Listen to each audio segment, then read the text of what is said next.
Chris sat closer than before, pressing his leg against Jim's. "What's bothering you, Jim?" "Nothing bothers me." "You can tell me. You know I'll listen." "I'm sick." "You mean you don't feel good?" "What I feel is sick." "Do you hurt?" Jim nodded, his head as heavy as one of those boulders about to tumble into the falls. "What hurts you, Jim?" Jim sniffled.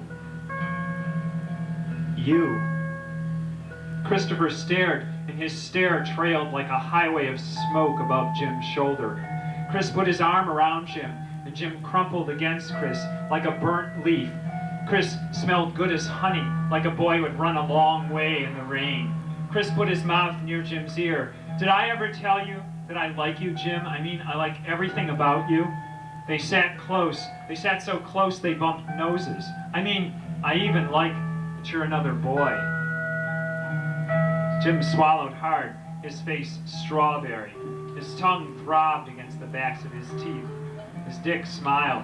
Chris brushed his hips across the corner of Jim's mouth, eager to get Jim to open his smile. Their beaver teeth clipped, and they swapped tongues, clumsy, juvenile. Just as they fell back, mashing the grass, the shout broke them apart. Donald Wilkes ran along the shore. "Fags! Christ, Brandecker!" Jim wrote Chris letters. He got a legal tablet out of Farfar's roll-top desk and carried the pad around with him, writing Chris about everything, anyhow. He sent Chris his own poems. He guessed he sounded schoolgirl, confessing that he hugged his pillow every night, pretending to share his bed with Christopher. Ma said this pen pal was healthy, and Dad said nothing at all. Farfar had plenty to say the last day he saw Jim. Jim got into his first argument with Ma that day over his favorite shirt. Ma made Jim waste his last Saturday of summer shopping for school clothes. They argued at Tom McCann's because Jim wanted to buy Green Jocks running shoes instead of the penny loafers Ma liked. They fought for 30 minutes before Ma let Jim buy red high-top Converse All-Pros. "You can just pick out the rest of your school clothes yourself." At Kmart, Ma busied herself in household while Jim bought his own underwear and socks. Ma reminded Jim 3 times what size underpants he wore.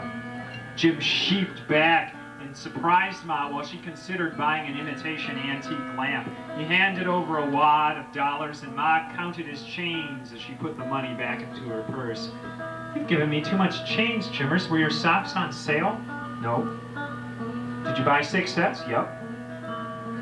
"That cashier must have shortchanged herself. Let me check that receipt." Inside the bag were 2 packages of size 14 boys on track briefs and 6 pairs of yellow socks. "Jimmers, you forgot to buy undershirts." "I'm not wearing undershirts. I'm saving you money." "Your poor health and you're not wearing undershirts?" "Boys my age don't wear undershirts, Mom." "Your father wears undershirts and he's a grown man. And why yellow socks?" "I don't like white socks, Mom." "Then why not blue or brown or black or gray?" "Well, red socks would give away the color of the stripes and the elastic of my underpants." "Who's going to see the elastic of your underpants?"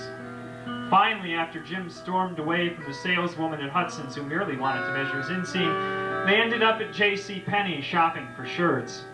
Jim dodged a spinner rack, brushing a ring of short-sleeved rugby shirts. He stared at their circus stripes. He stared after them. "Don't you see any shirts you like, Jimmers?" Ma wandered the length of an aisle, then came back to Jimmers since he dawdled. She trilled her fingers and chose a sports shirt from a rack of permanent press. "Look at this shirt, Jimmers. Just your size, just your style." Ma looked around behind her for her son. Jim slouched against a mirrored pillar, his tongue swirling his cheek, still shyly inspecting the wheel of rugger shirts. He went to Ma, glancing back over his shoulder at those striped shirts. He smoothed his palm over the package that Ma held out to him. The cellophane stuck to his skin. A thin white mustard stripe was woven into the powder blue cloth, the collar buttoned down. "You can wear this shirt with those navy blue corduroys. This stripe would go well with your hair, since you're so concerned about stripes." Ma, I don't understand why you won't wear polyester trousers. Polyester trousers hold their creases. They look fresh at the end of the day. Why don't we at least look at the polyester trousers since we're in the department? You need at least one pair of dressy pants. What will you wear for school pictures? I got that Dumbo suit. You look very handsome in your blue suit. As a matter of fact, this shirt will complement your blue suit perfectly. Jim wagged his wrist and the wrapper peeled off his fingers and the package dropped back onto the counter. You need at least one more shirt. All you've purchased so far is that awful gingham thing. I like my new Levi's shirt a whole lot, Levi's. Those pre-washed jeans you had to have weren't enough. Honestly, allowing a boy to wear his blue jeans to school. Why doesn't St. Agnes have a dress code? That Levi's shirt costs twice as much as these. I don't like these shirts. Well, do you see any shirts that you do like? Jim pointed over his shoulder with his thumb. I'm gonna buy me one of those red and white rugby shirts.